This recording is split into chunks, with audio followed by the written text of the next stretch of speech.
welcome back to our channel. So we haven't really told you guys this yet, but Dan and I are moving. We're moving to another town in Kenya called Nanyuki, which is like how many hours away from us? I think they are around 2 hours or 3 hours. Okay, it seems longer because right now there's a lot of construction between here and Nanyuki, so it's a bit of a headache. But anyway, so Dan wanted me to show you guys how people can pack. That's different. I have to give total credit to my parents because these bags belong to them and they let me borrow them to come here. But anyway, so there are these, what do you call them? Space savers. But they're really cool because, anyway, I think they're really cool. So you pack as much as you can in there and then you zip it up. And then at this bottom part, there's a tiny, oh, here's a little hole. You see this little flap? A little flap here. And there's a little gap here. So what happens is you spread, you push out the air from here, and it goes down to here, so that the air won't come back in. So it only goes out, it doesn't come back in once it's sealed. And that allows all of, your clothes have so much air in them, especially sweaters or blankets or anything that's fluffy. There's air that's not necessary.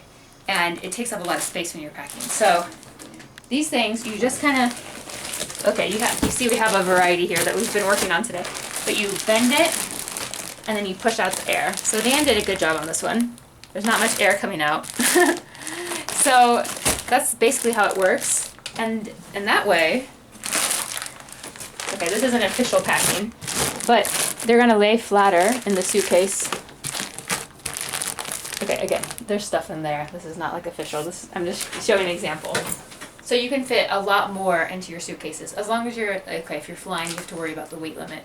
But we're just driving to move, so it's not like we have to worry. So we're going to try to fit as much as we can in the suitcases so that we don't have to carry things and find boxes and things like that. So, yeah, that is my brief example. Okay, I have a question. Yes. So it saves more space than just packing clothes one by one on top of each other. Right, okay, well some things, like t-shirts, there's not that much extra air in them.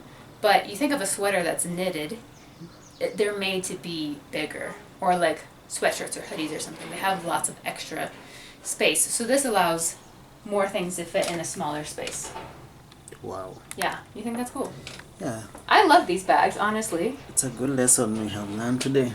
Yeah, now if you're traveling, like if you're going on a trip, these bags aren't the most efficient because you have to keep opening them to get your stuff out and then putting them back in and then sealing it up, and it's a process. But if you're, like when I moved from the US to here, it was like I had a lot of stuff, so it was easier to do it this way. I got more things into my suitcase.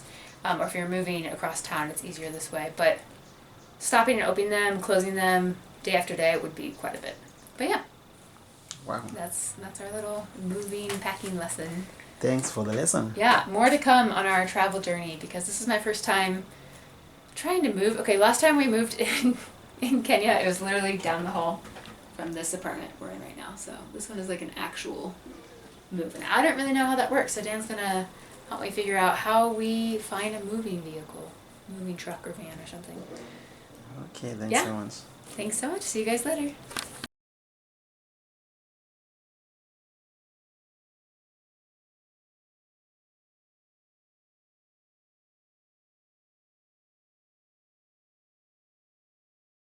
In the village. Yeah. Yeah. And only my third time driving the beast in around. Kenya. Yeah. Well, ever. I've never driven this in